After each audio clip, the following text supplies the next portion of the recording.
नमस्कार, आप देख रहे हैं दोपहरवार। मैं हूं आपके साथ राहुल सौमित्र। दिल्ली की सत्ता का रास्ता उत्तर प्रदेश से होकर जाता है।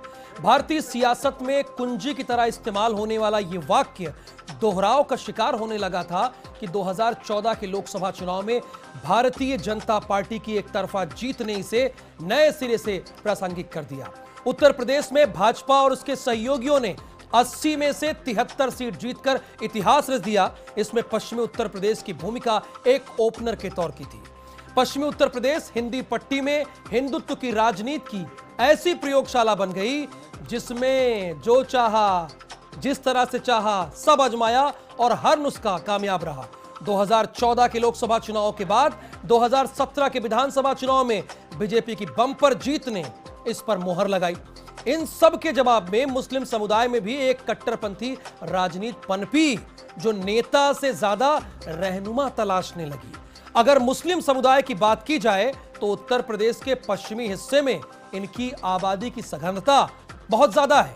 सामान्य वोटिंग पैटर्न में किसी के साथ मिलकर यह समुदाय जिसे चाहे चुनाव जिताने की गणित रखता है, लेकिन ध्रुवीकृत माहौल में इसके उल्टे नतीजे निकलते हैं। देश के प्रधानमंत्री थोड़ी देर पहले अमरोहा में थे। उन्होंने कहा पाकिस्तान की मुखालफत वो करते हैं और पाकिस्तान के पक्ष में खड़े हैं कांग्रेस, समाजवादी पार्टी और साथ ही साथ बसपा। तो देश के प्रधानमंत्री ने नमो मंत्र यही दिया है और उन्होंने कहा है कि कांग्रेस ने दलितों के साथ अन्याय किया है, बाबा अंबेडकर को हराने में पूरा जोर लगा दिया और बाबू जगजीवन राम को हमेशा दरकिनार किया। लेकिन हम मजबूत भारत और लोकतांत्रिक भारत चाहते हैं।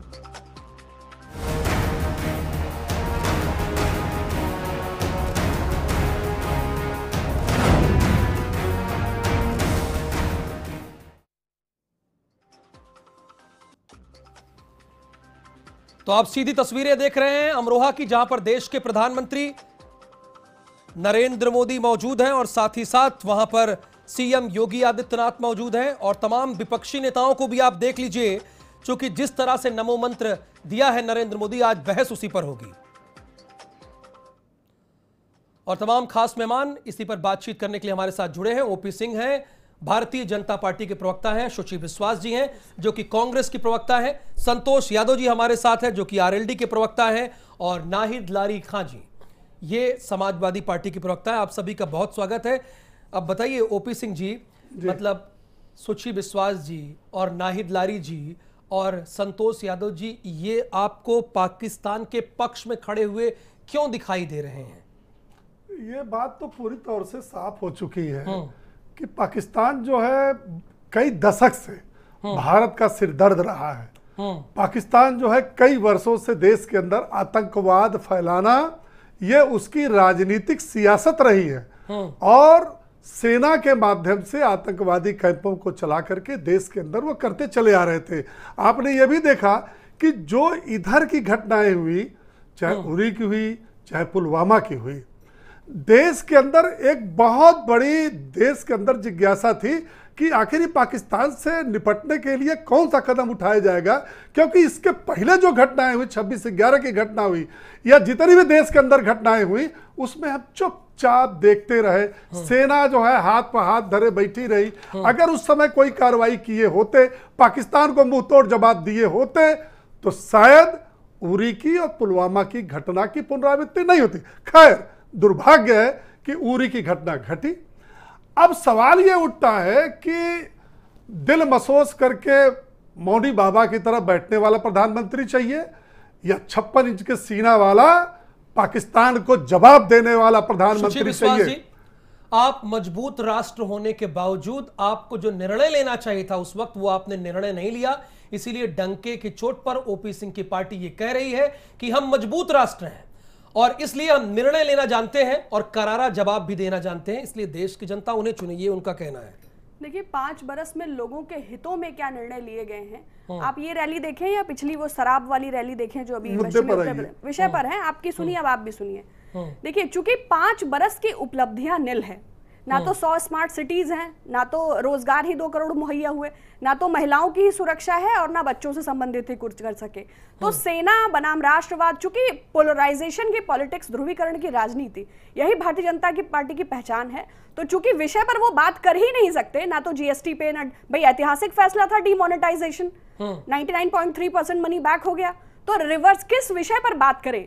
तो हिंदुस्तान पाकिस्तान ये एक ऐसा विषय है। पिछली रैली में भी मोदी जी ने 31 बार कांग्रेस का, 7 बार भ्रष्टाचार का और 6 बार विकास का नाम लिया था। तो चूंकि उनके पास उपलब्धियां हैं ही नहीं कुछ गिनाने के नाम पे, ना तो क्योटो की बात करेंगे, ना प्रयागराज की। अभी देखिए जो मुख्यमंत्री आदित्यनाथ जी को भी नोटिस मिला है मोदी की सेना, तो उनको ये इंडिकेशंस ही हैं कि भाई आप फॉसिज्म पे रहिए, हिंदुस्तान पाकिस्तान करिए, सेना के शौर्य और पराक्रम को भुनाने का प्रयास करिए, अगर मतलब उपलब्ध हो तो उसका ड्रेस भी पहन लीजिए। क्या रही है कि 5 सालों में जो इन्होंने कमिटमेंट किया था, वादा किया था, वो पूरा नहीं कर पाए हैं, इसलिए ये बहाना कर रहे हैं, ये आप कह रही हैं? ये देखिए एक छोटी सी बात है, जो सैनिक का ताबूत होता है वो बहुत भारी होता है, क्योंकि वो देश का पुत्र होता है। शांति काल में जो है पिता पुत्र को मुखाग्नि नहीं देता, पुत्र पिता को मुखाग्नि देता है। और युद्ध काल में तो आक्रामकता हल नहीं है, जो कि भारतीय जनता पार्टी में कूट कूट के भरी है। दूसरी चीज, सेना के शौर्य और पराक्रम पर ना तो कोई दल और ना ही कोई भारतवासी, चाहे जातीय वर्गीकरण चाहे विभेद, ये बीजेपी का क्रिएटेड है, ये उनका एजेंडा है, ये उनकी पॉलिसी है, सारे विषयों से ध्यान भटकाने के लिए। आ रहा हूं, सीधा सा सवाल मेरा नाहिद जी आपसे है, चूंकि आप तो 2 दलों के साथ और है ना, बसपा भी है और आरएलडी भी है, लेकिन आपका घोषणा पत्र अकेले आया है, ये कैसे हो सकता है? आप तो 37 सीटों पर लड़ रहे हैं, तो 37 सीटों पर क्या आप देश में राज स्थापित कर लेंगे? आपका प्रधानमंत्री कोई हो जाएगा। आप जब उत्तर प्रदेश में 2 लोगों को और लेकर चल रहे हैं, अकेले घोषणा पत्र आपका? नाहिद जी मेरा सवाल आप ही से है। जी देखिए, मैं इसमें ये कहना चाहूंगी कि माननीय राष्ट्रीय अध्यक्ष जी ने अभी विजन डॉक्यूमेंट अभी मीडिया के समक्ष रखा है, और मैं आपके साथ ही यहाँ बैठी हूँ, तो अभी मैंने भी ये देखा है। तो जो घोषणा पत्र जो आज माननीय राष्ट्रीय अध्यक्ष जी ने सबके साथ साझा किया है, इसमें तो वो सामाजिक न्याय की बात कर रहे हैं कि सामाजिक न्याय की बहुत जरूरत है, इससे ही महापरिवर्तन आएगा। और ये जो खाई बीजेपी ने खास तौर से पैदा कर रखी है, अमीर को अमीर बना दिया है और गरीब को और गरीब बना दिया है, तो ये हमारी प्राथमिकता रहेगी कि कैसे इस चीज को कैसे रोकना है। अब आप देखिए कि बीजेपी और मोदी जी के पास आज की डेट में 2 ही बातें हैं करने की। एक तो या तो वो गठबंधन की बातें करते हैं, हाई गठबंधन करते रहते हैं। नाहिद लारी जी बहुत सम्मान है आपका और समाजवादी पार्टी का, लेकिन आप चूंकि 3 दल लड़ रहे हैं ना, सपा, बसपा और आरएलडी, संतोष यादव जी को भी लेकर चल रहे हैं। अब जब आपकी लड़ाई किससे है? आपकी लड़ाई कांग्रेस से तो है नहीं, आपकी लड़ाई ओपी सिंह जी से है ना, ये मान रही हैं आप सब, मतलब भाजपा से है ना, मान रही हैं अपना जी। तो जब आप भाजपा से लड़ रही हैं तो आपके पास तो 37 सीट ही है ना मैम। कम से कम उत्तर प्रदेश में जो आप लोग लड़ रही हैं 78 सीटों पर, उसका साझा मैनिफेस्टो आ सकता था। ये मेरा एक सवाल है, जनता का सवाल है, ये जो लगातार सवाल आ रहे हैं मैं उससे पूछ रहा हूं। बीएसपी कभी अपना घोषणा पत्र जारी नहीं करती है, एक बात। और ये जो अच्छा उनसे पूछा गया, यानी उनसे पूछा गया है, तो बाकायदा कंसल्ट किया गया है, उसके बाद ये घोषणा पत्र तैयार किया गया है। इस बारे में मैं आपको क्या जानकारी दे सकती हूँ? मैं तो आपके साथ बैठी हूँ स्टूडियो में कि उनसे जानकारी ली है नहीं, कि लेकिन मैं निश्चित रूप से मेरी पकड़ 19 विक्रमादित्य मार्ग पर नहीं है ना, पकड़ तो आपकी है ना, वहां से तो आप आ रही है ना। मैं थोड़ी आ रहा हूं, मैं तो भारत समाचार हूं, मैं तो जनता हूं, इसलिए पूछ रहा हूं। संतोष यादव जी अब ये बताइए, 3 सीट एक तो आपको दी गई, लड़ रहे हैं आप पूरी मजबूती के साथ, वो तो आप ही की सीट थी जैसा कि आप लोग कहते हैं, दावा करते हैं, लेकिन मैनिफेस्टो में आप हैं कि नहीं है? समाजवादी पार्टी के पीछे साइकिल भी है, आरएलडी का भी निशान है और बसपा का भी है, लेकिन मैनिफेस्टो में कहां है आप लोग? कैसे आप ओपी सिंह जी से लड़ेंगे? वही तो ना प्रधानमंत्री कह दिए, मजबूत भारत और लोकतांत्रिक भारत चाहिए उनको। हमारा जो गठबंधन हुआ है सपा बसपा आरएलडी का, एक विचारधारा का गठबंधन है। मैं नहीं समझ नहीं, मैं समझ नहीं, मुझे समझाइए प्लीज। हाँ, मैं समझाने जा रहा हूँ। हम एक विचारधारा के साथ निकलकर बीजेपी से चुनाव लड़ने जा रहे हैं, और बीजेपी के जो मुंह से बोलने की क्षमता है वो कोई काम नहीं करते हैं, धरातल पर उनके पास कोई काम नहीं होता है।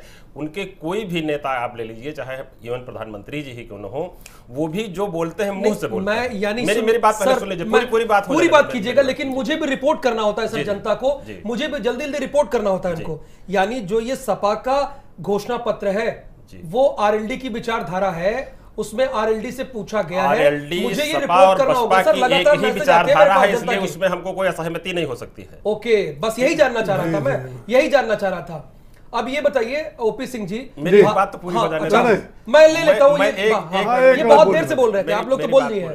हाँ, केवल मैं ये कहना चाहता हूं कि जो बीजेपी का हवा खड़ा किया जा रहा है देश में मुंह से, केवल मोदी जी का जितना भी स्टेटमेंट होता है, उनका जितना भी भाषण होगा, उसमें केवल 3 चीजें आएंगी। आप उनका 1 घंटे का भाषण सुनिए, हिंदू होगा, मुसलमान होगा, पाकिस्तान होगा, इसके अलावा उनके भाषण में कुछ नहीं होता। अच्छा, है ये मैटर जब नहीं कभी वो बोलेंगे तो कहेंगे मैं तो बुलेट ट्रेन हिंदुस्तान में चलवा दूंगा, लेकिन चलेगी नहीं। हवाई जहाज वाले, हवाई चप्पल वाले हवाई जहाज से चलेंगे, लेकिन हवाई जहाज का किराया इतना हो जाता है कि होली में लोड अपने घर लोग नहीं लौट पाते हैं। किसानों की यूरिया जो है वो कम कर देते हैं, किसानों की फसल हम बोएं मथुरा में, सींचे हम, जुताई बुआई हम करें, काटने के लिए हेमा मालिनी जी आ जाए। तो इनका जो काम होगा वो केवल दिखावे के लिए होता है, जनता के फायदे के लिए, जनता के हित में कोई भी काम आज तक बीजेपी ने नहीं किया, न भविष्य में करेगी। इसलिए मेरा आपके टीवी चैनल के माध्यम से लोगों से अनुरोध है कि ये जो सपना दिखाते हैं, बीजेपी के लोग सपना दिखाते हैं, सपने में जनता ना आए और गठबंधन को वोट करे और बीजेपी को इग्नोर करे। सपने में नहीं आना। ओपी सिंह जी, आप तो भारत की मन की बात को टटोल रहे थे और अखिलेश यादव ने कल आपसे पूछा भी कि आपका घोषणा पत्र कब आएगा। आपका घोषणा पत्र आया नहीं, उन्होंने अपना घोषणा पत्र अकेले दे दिया आपके सामने, आपको टक्कर देने के लिए। आपने उनकी बात सुनी यहीं पर? बिल्कुल मैंने सुना राहुल जी, और मुझे बड़ा दुख हुआ कि समाजवादी पार्टी और उसके राष्ट्रीय नेता अखिलेश जी जो घोषणा पत्र जब वो सुना रहे थे, तो आपके माध्यम से मैं भी देख रहा था, तो सोचा कि उनका कोई बहुत बड़ा विजन होगा उत्तर प्रदेश का। लेकिन उन्होंने 20 मिनट में 19 मिनट तक खाली योगी मोदी योगी मोदी। सुनिए, जब आप बोल रही थी तो मैं चुप था। सुनो सुनिए, मैं उसी पर आ रहा हूँ, मैं उसी पॉइंट पर आ रहा हूँ। राहुल जी चुप कराइए पहले। वो बोल रही थी तो मैं चुप था, मैं चुप था। अब मैं बोल रहा हूँ तो चुप रहिए। आप जब बोल रही थी तो मैं चुप था। सुन लेते नाहिद लारी जी, सुन लेते, सुन लीजिए। तो मैंने सोचा कि इनके पास कोई विजन होगा उत्तर प्रदेश का।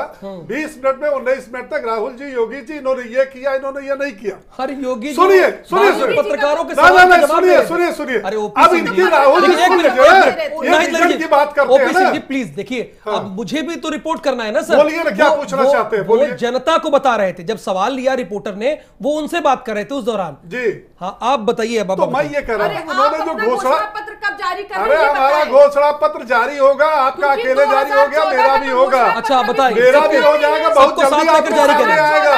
वो सपनों का पुलिंदा नहीं होगा, वो झूठ का पुलिंदा नहीं होगा, प्लीज, वो सच बाग नहीं होगा। ऐसे चिल्लाने से कुछ नहीं होगा। देश के जो है 120 करोड़ की जन भावनाओं का घोषणा पत्र होगा, वो परिवार का घोषणा पत्र नहीं होगा, वो वंशवाद का जो है घोषणा पत्र नहीं होगा। अच्छे दिन के साथ। अरे आपका घोषणा पत्र 2014 में जो घोषणा पत्र नाहिद लारी जी, अब हम लोग शांति से सुन लें। ठीक है, आप बोलिए, उसके बाद मैं सुचिता जी के पास भी। यस, मैं ये कह रहा था, चलिए 2014 में जब घोषणा पत्र इन्होंने लोकसभा में जारी किया तो उस समय ये प्रदेश के मुख्यमंत्री थे। 2017 में जब घोषणा पत्र इन्होंने जारी किया तो उस समय भी मुख्यमंत्री थे। 2014 के लोकसभा चुनाव में क्यों उस घोषणा पत्र 14 के आधार पर ये परिवार तक सीमित रह गए? 2017 के घोषणा पत्र के आधार पर ये क्यों बुरी तरह से पराजित हुए? अगर इन्होंने किसानों के लिए काम, आरएलडी के साथी कह रहे थे, मैं पूछना चाहता हूं आरएलडी के साथी के, चौधरी चरण सिंह रमीला के रहने वाले जन्मभूमि थी, वहां की रमीला चीनी मिल पूरे देश में फेमस है। वो चीनी मिल जो है, यानी आपने काम किया है ना पश्चिमी उत्तर प्रदेश में? पश्चिमी में मैं रमीला की बात कर रहा हूँ। रमाला जहाज चौधरी चरण सिंह का है। 1 दशक से राहुल जी उच्चीकृत करने की मांग हो रही थी। योगी जी ने सरकार में आते ही 300 करोड़ दे करके रमीला चिन्ह, यानी वहां कितनी बार अजीत सिंह ने उसको उठाया? OP Singh ji sir please एक मिनट, नाहिद लारी जी कितनी बार उठाया अजीत सिंह ने? नहीं तो कितनी बार क्यों नहीं? सुचिता, मैं आपसे ये जानना चाहता हूं, जब 1 मिनट में नाहिद लारी जी बहुत अच्छा बोल रही हैं, 1 मिनट। पश्चिमी उत्तर प्रदेश में जनता ने आज से नहीं 1 साल हो गया। दूसरे भी मेहमान पिछले चुनाव में ओपी सिंह जी और नाहिद लारी जी प्लीज देखिए, अरे हमने काम नहीं किया था तो 8 की 8 सीटें कैसे? ओपी सिंह जी ये बताइए, फिर आपने बहुत काम किया, मुझे गर्व है, पर ये बता दीजिए फिर ये हिंदू मुस्लिम क्यों हो जा रहा है आज के भाषण में? नहीं, जिक्र क्यों? हमारा साफ कहना प्लीज आ रहा हूं ना। सुनिए, अगर आप हिंदू को हिंदू आतंकवाद कहेंगे, अच्छा, आप हिंदुओं के नाम पर पेट दर्द होगा, तो हम उनकी तरफ से बोलेंगे, क्योंकि आपकी तुष्टिकरण की नीति रही है, तुष्टिकरण की नीति रही है सुची जी। पश्चिम में कांवड़ यात्रा में जिसके तरफ आपका इशारा था, सवाल ले लिया। सुची जी आप बता दीजिए। मैं हिंदुत्व का हूं। आप जिस रास्ते पर थी वो रास्ता गलत था, एक अलग लकीर खींचने की कोशिश यहां पर ओपी सिंह की पार्टी लगातार कर रही है। अगर वो हिंदू मुस्लिम कर रही है तो ये उन्होंने आप ही से सीखा। किसी व्यक्ति का विवेक ही उसकी अभिव्यक्ति होती है। जिस स्तर की बुद्धि है उस स्तर के प्रश्नोत्तर हैं। 3 महत्वपूर्ण बिंदु जो अब तक निकल कर आए। पहला आया विचारधारा। सभी दलों को संविधान ये अधिकार देता है कि वो अपनी विचारधारा और मुद्दे लेकर लोगों के बीच जाएं। अगर जनता उन्हें स्वीकार कर सदन और संसद में हिस्सेदारी देती है तो छोटा या बड़ा होने की परिभाषा समाप्त होती है। वो सम्मानित है, स्वीकार्य है। दूसरी बात, गठबंधन। किसी ने किसी से भी गठबंधन किया। 46 दलों के गठबंधन से मोदी जी स्वयं प्रधानमंत्री हैं। सत्ता प्राप्ति की लालसा में महबूबा मुफ्ती से लेके और पूरे देश में ही देश विरोधी ताकतों के साथ उनके गठबंधन जग जाहिर हैं। वो चाहे गोरखालैंड मांगने वाले हो, बोडोलैंड मांगने वाले हो, या फिर अकाली दल हो, या फिर असम गण परिषद हो, या फिर नगा, बहुत सारे हैं। ठीक। तीसरी महत्वपूर्ण बात, घोषणा पत्र। अभी 17 का संकल्प पत्र में पढ़ रही थी, जो मुख्यमंत्री 15 दिन में गड्ढा मुक्त का वायदा कर प्रदेश के गड्ढे नहीं भर पा रहा है, तो फिर रोजगार, काला धन, 15,370, राम मंदिर, एक फेहरिस्त है पूरी। तो विषय को भटकाने के लिए सबसे श्रेष्ठ है कि बस आप सेना के पराक्रम को भुनाने का प्रयास करने लगी, हिंदू मुसलमान करने लगी। सेना के पराक्रम की बात करना भी अपराध है। देखिए, नहीं बात करिए, आप बातें करने में आपकी पीएचडी है, आपके पास 156 इंच की जुबान वाला प्रधानमंत्री है। पाकिस्तान में टीआरपी थोड़ा अपनी बढ़ा रहा है। पाकिस्तान में टीआरपी नहीं बढ़ा रहे हैं अपनी। देखिए राहुल जी, एक मिनट सुनो, आप खत्म कीजिए। देखिए 19 का चुनाव है, जनता का चुनाव है। मैनिफेस्टो किसी का भी लॉन्च हुआ हो, चाहे राफेल के प्राइसेस पे बात कर लीजिए, चाहे महंगाई पे, चाहे जीएसटी पे, चाहे बहुत सारी चीजें हैं, लेकिन हमारा और पत्रकारिता के नाते आपका दोनों का नैतिक दायित्व तो सार्वजनिक जीवन में है कि हम सड़क की, शिक्षा की, स्वास्थ्य की, रोजगार की और विषय संगत बात करें। हम बात तो करें नहीं, हमारा दायित्व तो ये भी है ना कि 5 साल में डंके की चोट पर फिर क्या किया है जाइए भी ना। नहीं तो रिपोर्ट कार्ड दीजिए। मेरे कहने का मतलब हम प्रधानमंत्री जी की रैली देख रहे हैं, ऐसा लग रहा है कि वो विपक्ष में है। देखिए प्रियंका गांधी ने जो माहौल बना दिया, अच्छी बात है, लोग जुड़ रहे हैं, जुड़ रहे हैं। देखिए 6 दशक से वही अगर लगातार आप जाती हैं और कहती कि देखिए जो बोल रहे हैं, जो अभी आप कह रही जुमला है, जुमला है, जुमला है, तो लोगों को रट जाता ना। सुची जी, मैं ये कह रहा हूँ, जो आप अभी कह रही स्टूडियो में कह रही हैं, अगर वो प्रियंका जी फॉर्म में आती और राहुल जी ग्राउंड पर होते, जनता के बीच में तो कभी गए नहीं। उस वक्त कहां थे? जनता के बीच में जाने के लिए हमारे पास इतना 5 साल में एक बार प्रकट होती है। अब ये बता रहे हैं कि सहारनपुर और अमरोहा में इन्होंने 1 लाख घरों में बिजली दे दी। अब 10,000 सुन लीजिए, झूठ है संतोष यादव जी। गन्ना, जब देश का प्रधानमंत्री ये कह रहा है कि अमरोहा और उसके आसपास के इलाकों में 1 लाख घरों में बिजली, तो आप ग्राउंड पर जाइए, देखिए सुनिए, ग्राउंड पर जाइए और बताइए कि भैया 1 लाख नहीं 20,000 घर में बिजली गई है या 10,000 घर में बिजली गई है। ये कंटेंट देना पड़ेगा ना आपको। फरवरी 2017 को प्रधानमंत्री, वो तो विश्वविख्यात है झूठ के लिए, पश्चिमी उत्तर प्रदेश में 10,074 करोड़ रुपए गन्ना का मूल्य बाकी है, वो अभी तक क्यों नहीं दिए गया? कृषि उपकरणों का कीमतों में इजाफा क्यों हुआ? जवाब देते हैं। ओपी सिंह जी इस जवाब को आप तैयार रखिए। संतोष जी जरा मुझे ये बताइए कि क्या पश्चिमी उत्तर प्रदेश में जो चुनाव लड़ा जाएगा वो दुनिया का डंका बज रहा है?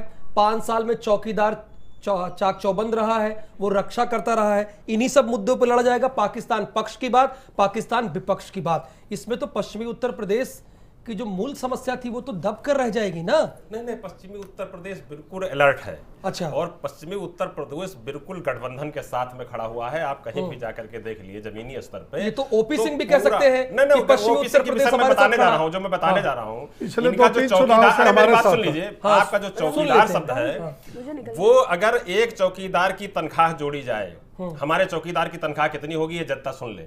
हमारा जो सबसे सुपर चौकीदार है उसकी तनख्वाह, उसकी जो व्यवस्थाएं हैं हिंदुस्तान के अंदर वो कितनी है ये जनता जाने।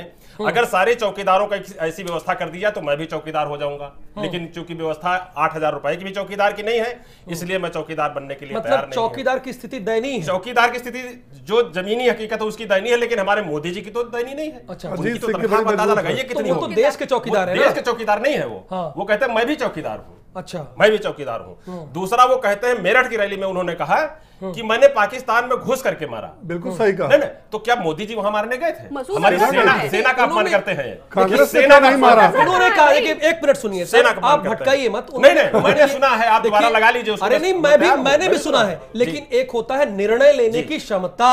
नहीं, निर्णय आप लेने की बैठे क्षमता तो जो रहिए प्रधानमंत्री या होगा, आप उसके अंदर एक्शन होगा। लीजिए। तो रोजगार पे निर्णय लीजिए ना। दूसरा एक शिक्षा पे निर्णय लीजिए। जो उन्होंने दिखाया था, एक बात और सुन लीजिए। उड़ीसा में संबित पात्रा जी गए एक घर पे। अब संबित इनका पात्रा की कहना- बात मेरी नहीं बात है। कहानी बंद करिए, इशू पर आइए। संबित पात्रा इतने बड़े- मैंने उन्होंने कहा गैस सिलेंडर दे दिया। उन्होंने कहा मैंने बिजली बढ़ा रहे हैं ना। 53,000 स्कूलों नेता नहीं मान रहा हूँ ना। 53,000 स्कूलों में जो है उत्तर प्रदेश में जो है बिजली नहीं है, वक्त चुनाव तो है आयोग नेता बता रहा बनने, है। चौकीदार और इनका बनने। कहना मैंने घर घर मैं- बिजली दे दिया। हाँ। मेरा कहना ये झूठ बोलते हैं, सब्जबाग दिखाते हैं, सपना दिखाते हैं, लेकिन जनता के और जनता के हित में कोई कार्य नहीं करते हैं। अगर नमो मंत्र चल गया तो आपका क्या नमो होगा मंत्र नाहिद नहीं लाहिरी जी? चलेगा। इनकी जो अगर शराब है नमो इनको मंत्र ले चल गया, डूबेगी। इनको नमो शराब मंत्र ले चल गया। डूबेगी क्योंकि सर, 3 सत्ता सीट में पर है। केवल लड़ रहे हैं। Please OP Singh ji. 3 seat पर लड़ रहे हैं। नाहिद लाहिरी जी संक्षेप में। 3 सीट पर लड़ रहे हैं, पता नहीं कैसी सीट जीतेंगे। मोदी जी के तीनों मैजिक की जो पक्का बात एकदम। कर रहे प्रधानमंत्री हैं, भी बन जाएंगे। तीनों सीटें जीतेंगे। एक मिनट, हाँ, सब वही कह रहे हैं। मोदी जी की मैजिक की जो बात कर रहे हैं, तो हाँ। मेरा ये सवाल है कि कहाँ गया मोदी जी का मैजिक जो इनको बॉलीवुड से एक वृद्ध अभिनेत्री, बॉलीवुड अब की वृद्ध लीजिए। अभिनेत्री जया प्रदा जी को रामपुर से चुनाव लड़ाने की जरूरत पड़ गई। अब आप बताइए कि कौन रामपुर सा से इशू भाजपा है? के सभी लोगों ने हाथ खड़े कर दिए थे क्योंकि वहां पे सपा और देखिए, बसपा अब है, ठीक है, मुद्दे पर आइए, ये मुद्दे मैं आ जाऊं, मैं पर, सवाल मुद्दे पूछूं। पर। ओपी सिंह जी, देखिए, जी, सुचित पूछिए। विश्वास ये पूछ रही है, एक मिनट, भोजपुरी कांग्रेस ये में पूछ रही है, टिकट दे ठीक दिए हैं, ठीक है, जमानत जब्त होगी। आप चलिए, देखिए, फातमा आपको जी। कैंडिडेट नहीं मिल रहे, नाहिद लाहिरी जी ये कह रही हैं कि आप बॉलीवुड से उठा उठा के ला रहे हैं, वो तो अलग बात है। लेकिन सुचि विश्वास जी कह रही हैं ठीक है, आप पाकिस्तान के खिलाफ गए, एयर स्ट्राइक किया, काबिले तारीफ, आप रोजगार पर क्यों नहीं कर लेते सर? ऐसा कोई निर्णय, आपने कमिटमेंट भी किया था, आप रोजगार बुलेट भी ट्रेन- किया आप बुलेट है। ट्रेन पे क्यों नहीं कर 2000 में, सुनिए, आप प्रश्न ही पूरा नहीं होने देंगे। हाँ पूछिए। 100 स्मार्ट सिटी पर क्यों नहीं ये निर्णय ले लेते? जब मैंने उनसे कहा तो उन्होंने मुझे टोका, उन्होंने ये कह दिया कि अगर पाकिस्तान में गए और करारा जवाब दिया तो इस पर भी करारा जवाब दे देना हमको, ये विपक्ष चाह रहा है। बोलिए, अब आपको बोलना है सर।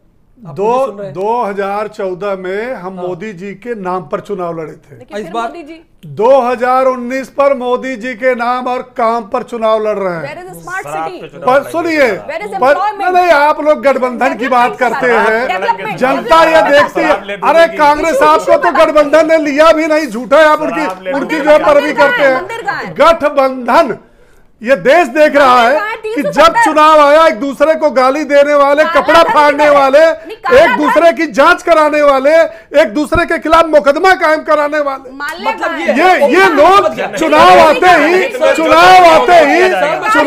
ही गठबंधन की बात करते हैं। यानी मैं समझ गया। अरे मैं राहुल जी मैं पूछना चाहता सुची हूँ जी, एक मिनट, हाँ। हाँ, कि ये इतना बता दें हमको कौन? कि कौन? प्रधानमंत्री कौन होगा इनका। कौन?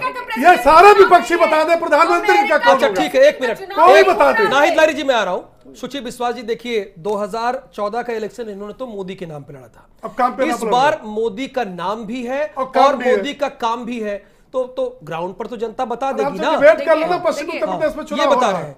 किसानों के नाम पर डिबेट कर ले, तो किसानों जिसको करना हो कर ले। किसानों की बात तो बोला क्यों नहीं ना सर? अरे तो किसान आया कहाँ है? तो चले किसानों का गए, तो गन्ना चले भुगतान गए आप नहीं कर मोदी पा के रहे हैं। मैजिक पर और योगी अब जी के संतोष यादव जी कारनामे मुंह पर। मत खुलवाइए मेरा, अब गन्ना की। अब वो तो कहते हैं कि जब मीडिया सवाल पूछता है वो कह देते हैं कि 2012 से 17 तक हमने भुगतान किया। 62,000 करोड़ एक मिनट, का भुगतान सुनिए, किया। आप मुंह मत खुलवा दिया करिए बार-बार। कर रहा हूं। नहीं, संतोष यादव जी माननीय सुनिए, उच्च न्यायालय ने मेरी बात सुन लीजिए। नाहिद लाहिरी जी जी, प्लीज, जी, जी। वो मुंह बंद कर देते हैं। वो कहते हैं कि अगर सपा और बसपा की सरकारों का गन्ना भुगतान हमें करना पड़ेगा तो आप समझ देंगे कि नहीं देंगे? वो ये कह देते हैं। मेरी बात तो सुनिए, एक मिनट सुनिए ना मेरी सर, बात तो आप सुनिए। बताइए। आप माननीय उच्च न्यायालय ने इनको निर्देश दिया था कि जो गन्ना किसानों का जो ब्याज है, हाँ। वो जो माफ किया गया है उसको जो है आप किसानों को दे दीजिए। माननीय उच्च न्यायालय के आदेश के बावजूद भी वो ब्याज जो है उसको मिल को माफ किया जाता है और किसान को नहीं दिया जाता है। ये इनका चरित्र है। जवाब इसका ओपी सिंह जी। देखिए ऐसा है हाँ। कि गन्ना किसानों को अगर ये लोग कुछ किए होते तो माठ की 8 सीट न फिर जीत जाते। किए पर आ गए। सुनिए, अब आप इनको ये बताइए ना, किए की सजा ये मिल गई ना? सुनिए राहुल किए जी, की सजा पिछली मिल बार गई। तो आपने सुनिए, सपना दिखा दिया। आप मेरी बात सुनिए, झूठा सपना दिखा आप दिया मेरी आपने बात पिछली सुनिए। गन्ना किसानों का 62,000 करोड़ रुपया योगी सरकार ने भुगतान किया है कि नहीं किया, नंबर 1। अरे बकाया है कि नहीं बकाया है ये बताइए। भुगतान अरे बकाया है, जिसके साथ आप बकाया है चुनाव- भुगतान। सर, एक मिनट जिसके सुनिए। गन्ना साथ किसान चुनाव का लड़ भुगतान रहे हैं, बकाया है, उसको इनका सवाल आपने रह नहीं गया दिया ना है। संतोष जी का। बोले नहीं, बोलने कहाँ दे रहे हैं? बोलने वो का तो आप निचोड़ भुगतान पूछ देने रहे का हैं। एक मिनट, हाँ। राहुल जी, डिबेट ऐसे थोड़ा चलता नहीं है। प्लीज सर, बोलिए बोलिए, आप बोलिए। देखिए सबसे ज्यादा मौका मिल रहा है और आप ये माहौल ना बोलिए, बनाइए, बोलिए, ये बोलिए, माहौल ना बोलिए, आप बोलिए, बनाइए। आप बोलिए। ये एक हमने मिनट, कहा, ओपी सुनिए। सिंह जी माहौल ना बनाइए आप, ना, नहीं, जवाब दीजिए। राहुल जी, मैं वही के सवाल का जवाब दे रहा हूं। जवाब दीजिए। इनके जमाने का 2012 से लेकर के 2017 तक का 62,000 करोड़ रुपया भुगतान किया गया। उस समय समाजवादी पार्टी कहां थी जो 22,000 करोड़ रुपया छोड़ के गई थी? क्यों नहीं भुगतान किया? मैं पूछना चाहता हूं सपा और बसपा से और समाजवादी पार्टी से कि इनकी सरकार अब में सर, एक इक्कीस सप्लीमेंट्री चीनी सवाल है, मिलें ठीक है, बंद हो गया। हो गई या तो उन्हें बहुत बढ़िया काम है। बेच दी एक गई। सप्लीमेंट्री सवाल ले लीजिए ना। हाँ। फिर आपने तो ये कहा था ना 2017 के घोषणा पत्र में ना सर कि हम 14 किसानों का कर्जा माफ करेंगे। वो तो कर दिया, ठीक है, अच्छी बात है। वो किया तो ना? सूची कहाँ विश्वास- कर दिया? सूची हाँ, विश्वास नहीं, एक घोषणा पत्र में मिनट, था। वो तो सूची घोषणा विश्वास भी कह पत्र में देंगी। था। अरे और हम अरे कुर्सी सुन पर लीजिए सर, बैठते ही- जिस तरह का कर्जा माफ हुआ है सूची विश्वास भी कह देंगी। राजस्थान में कर दिया, छत्तीसगढ़ में कर दिया, ये बिल्कुल मध्य प्रदेश में कर दिया, हाँ, ये ये भी कह 36,000 देंगी। करोड़ वैसे ही गया किसान कहाँ? वो भी कह देंगे। 86 लाख किसान गए। अच्छा ये बताइए 36,000 करोड़ सर, मेरा कहाँ गया? सवाल बड़ा सीधा सा है। जी। 14 दिन के अंदर गन्ना भुगतान, ये तो है ना, आपने कहा था ना घोषणा पत्र में, तो किया तो कर दिया है। 62,000 करोड़ किया है। हो गया, 500 सूची करोड़ विश्वास और दे दिया है। एक मिनट इनका देखिए, ये हो गया, ठीक बताइए। है। ओपी सिंह जी अब मैंने दूसरे जितना किया वो तो बता रहा हूं ना, डंके की चोट पर। सूची विश्वास जी 62,000 करोड़ किया, डंके की 500 चोट पर वो करोड़ बता और रहे दिया है हैं, हमने। डंके की चोट पर वो बता रहे हैं कि उन्होंने किसानों के लिए काम किया है, लेकिन मंत्र ये दे रहे हैं कि जो पाकिस्तान के साथ खड़ा है, जनता समझ ले, मजबूत सरकार चाहिए, मजबूत भारत चाहिए और लोकतांत्रिक भारत चाहिए, ये बिना कह रहे हैं। प्रधानमंत्री का उम्मीदवार वाला पार्टी चाहिए। हाँ, देखिए, पहली अच्छा चीज- अच्छा उम्मीदवार चाहिए आपको भी? अरे बिल्कुल चाहिए, देश मांग रहा है। कैंडिडेट भी देश चाहिए। मांग रहा हाँ, है। चलिए। ये हाँ, 3 मैं आऊंगा, मैं आऊंगा। 5 सूची सीट, विश्वास 2 सीट लड़ने वाले प्रधानमंत्री का एक को आप मिनट। देख रहे हैं। सूची अरे विश्वास- हिंदुस्तान ये के तो हर आदमी सवाल- को राइट है प्रधानमंत्री ख्वाब अभी देखने देखिए, का। बताइए ना, अरे कौन सुन लीजिए प्रधानमंत्री ना, होगा? अभी देखिए, सुनिए ओपी सिंह जी, एक मिनट में किसी पार्टी एक में मिनट, दम हो तो एक- बता दे। अरे ओपी हम सिंह तो जी, डंके की चोट ओपी पर सिंह खड़े हैं। जी, ओपी सिंह जी, कि 14 में नहीं हमारे- ओपी सिंह जी, हमारे प्रधानमंत्री ओपी सिंह जी, एक मिनट सर, मोदी प्लीज से। प्लीज एक सुनिए, ये एक लोकतांत्रिक देश नहीं है, है, सुनिए नहीं है। ब्लैकमेल करने प्लीज के लिए। प्लीज प्लीज ओपी सिंह जी, देखिए देश के प्रधानमंत्री ने कहा कि मजबूत भारत और लोकतांत्रिक भारत, मैंने लिखा भी है। तो लोकतांत्रिक भारत क्या है? यानी ये तो यहाँ पर हम लोग सांसद चुनते हैं ना, वो सांसद इकट्ठे होते हैं, फिर वहां बैठते हैं, वो प्रधानमंत्री चुनते हैं। ये तो अगर आप विपक्ष की लोकतांत्रिक भाषा भारत, बोल रहे हैं। मैं प्रधानमंत्री की भाषा ये बोल रहा हूँ, संवैधानिक- सॉरी ये सॉरी, संवैधानिक भाषा एक है। मिनट, ये ओपी जनता नहीं हो, चाहती है। संतोष जी प्लीज, जनता पूछना सर, चाहती है कि आपका मुद्दे से प्रधानमंत्री भटकिए कौन होगा? मत। जनता नहीं, पूछ रही है। मैं प्रधानमंत्री जो बोल रहे हैं वो मैं बोल रहा हूं, प्रधानमंत्री की जनता भाषा बात मैंने कर रहा हूं, लिखी जनता है। पूछ रही है। जनता कैसे पूछ रही है? पूछ रहे कि इनका प्रधानमंत्री कौन तो होगा? देश का प्रधानमंत्री तो सोमवार को देश ममता का- बनर्जी, मंगलवार को वो अमित शाह मायावती, कह रहे बुधवार को हैं, अखिलेश यादव। वो भाजपा के राष्ट्रीय अध्यक्ष कह रहे हैं। नहीं, एक मिनट नहीं, नाहिदारी नहीं। जी, हमारे देश के इनका नेता होगा कौन? ओपी सिंह जी, हमारे देश के प्रधानमंत्री नरेंद्र मोदी कहते हैं मजबूत भारत और लोकतांत्रिक भारत। जी। तो मजबूत भारत और लोकतांत्रिक भारत, सर मैं अब आपको नागरिक शास्त्र थोड़ी पढ़ा दूंगा, 5 से लेकर 10 तक की बातें आप भी जान रहे हैं कि हम लोग सांसद चुनते हैं और सांसद प्रधानमंत्री चुनते हैं, ये क्लियर है ना। जब हमारे देश के प्रधानमंत्री ये कह रहे हैं कि लोकतांत्रिक भारत, मजबूत भारत, तो ठीक है ना, सूची विश्वास जी अपना मिल लेंगी, 55 साल बात कर चुनाव लेंगे। लड़ी, उसका प्रधानमंत्री का उम्मीदवार नहीं था। कांग्रेस 55 साल चुनाव लड़ी है, सरकार में रही, उसका कोई प्रधानमंत्री नहीं था। उसके राहुल प्रधानमंत्री घोषित नहीं थे, उनके जो है इंदिरा गांधी घोषित नहीं थी। चलिए ठीक आप है, कांग्रेस और की नीतियों कल पे एक चलेंगे? मिनट, और सुनिए, एक मिनट, कांग्रेस की इस नीतियों चुनाव पे में चलेंगे?